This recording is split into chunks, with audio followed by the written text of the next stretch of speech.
आम्ही काल 5 वाजता ह्याला गेलता पोलीस स्टेशनला. काल मला मारहाण केली तिच्या सागर येडकर म्हणून आहे जुन्या गल्लीतलं. त्यानं मला मारहाण केली म्हणून काल तक्रार दिली. तर ते म्हणले इथं होत नाही आम्हाला काय तक्रार करून. तर काल घेतलं त्यांनी मला चिठ्ठी दिली. चिठ्ठीमध्ये राहिली आता काय त्याने ती दिली. पुन्हा काल म्हणले सकाळी या. सकाळी गेला होता सकाळी म्हणले दुपारी या. दुपारी तर सकाळपासून आम्ही तिथंच बसला दुपारपर्यंत येतील. आता येतील मागं येतील. पुन्हा 6 वाजता आली. 6 वाजता आली की म्हणले आम्ही काय करत नव्हती. खांडेकर काहीतरी नाव आहे त्यांचं PI खांडेकर PI म्हणला तुम्हाला काय करायचे करा म्हणला. तक्रार घेत नाही तुमची. तुमच्या ज्यानं काय होते करा म्हणलं. आमच्या आईला दिले आई बहिणीवर शिवाय आमच्या आईनं त्या टेन्शनमध्ये औषध खाल्लं.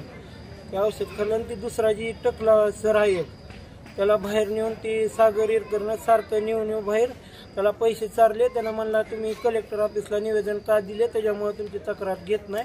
तुम्हाला काय करायचं ती करा आमच्या आम्ही करता काय करायचं ती. कशाची तक्रार दिली कलेक्टर ऑफिसला?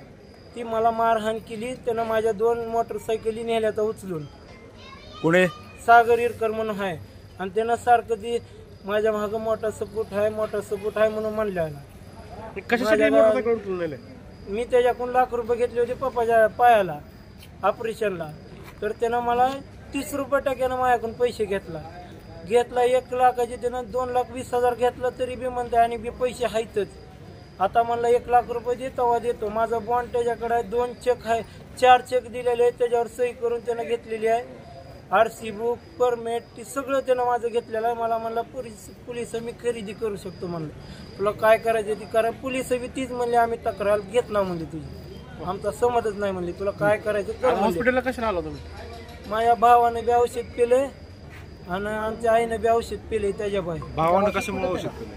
ती तक्रार घेत नाही म्हणले. तुम्हाला काय करायचं करा म्हणले. ती पुन्हा वापस गेला आणि पोलीस स्टेशनला आमच्या आईनं औषध पिलं म्हणून. तर पुन्हा म्हणले तुला तक्रार द्यायची का म्हणले. तर मध्ये नेलं शिवागाळी केली की भावाने त्या मध्ये गेला. त्या कॅमेऱ्यासमोर औषध पेलेलं आहे. त्या कॅमेऱ्याशिवाय दिसतंय आता पोलीस स्टेशनमध्ये औषध पेलं. हा पोलीस स्टेशनमध्ये आनंदनगरचा कॅमेरा आहे का त्याच्यामध्ये औषध पेलेलं आहे. तुम्ही आनंदनगर पोलीस स्टेशन मध्ये गेलता का शहर पोलीस स्टेशन मध्ये गेलता? आनंदनगर पोलीस स्टेशन मधला PA आणि ती हा तर नाव आहे त्या सराचं कपाले टकलं त्यानं. हे दोघांनी मिळून पैसे खाल्ले आणि आम्हाला सकाळपासून म्हणला थांबा PA कडे येतो त्यानं PA कडे बी नेला नाही ना काय नाही. कालपासून आम्ही तिथंच आमची मागणी एकच आमच्या आई बापाचं हे करायचं. त्या PA गेम केली आणि आमचं ती गाड्याचं ती काय ते मिटवायचं सगळं आमचा विषय कट. ऑपरेशन होतं त्यामुळं सागर येडकरकडनं 1 लाख रुपये आम्ही याजानं घेतले.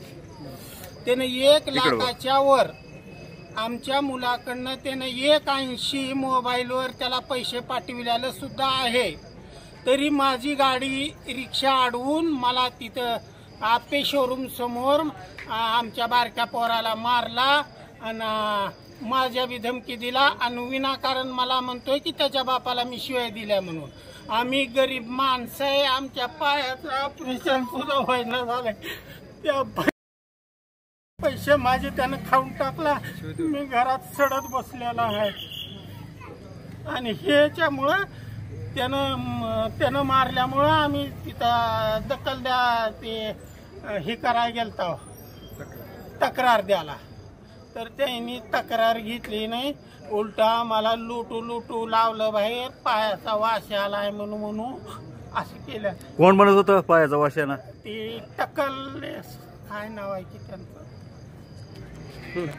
कपाळे साहेब.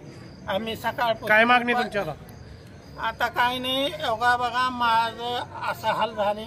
मला काही सुधरत नाही. माझ्या पायाची पोझिशन मी खोलून धावलो तर सगळे पळून जाते. इतके बेकार आहे दोन्ही पायाची पोझिशन.